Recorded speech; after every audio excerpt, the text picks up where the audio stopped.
ihalesi mi var ne yani? Toplanmışlar. Eski entika arabalarını sevenler hepsi burada toplanmış. Tabi bu arada bizim bisküvitçi Devlet Bahçeli'nin haberi olmasın. O da hemen atlayıp bu ihaleye gelebilir.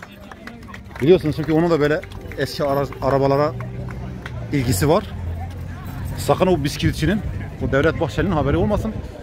Hemen atlayıp gelebilir hani. Hemen atlayıp gelebilir.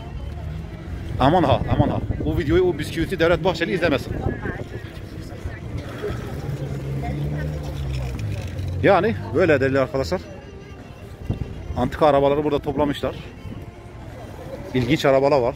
Yine karşıda bir tane Ayşe teyzemiz babadan kalma aracın içinde oturmuş. Arabada yani enteresan bir şey. Şöyle göstereyim. Ayşe teyzeyi de göstereyim.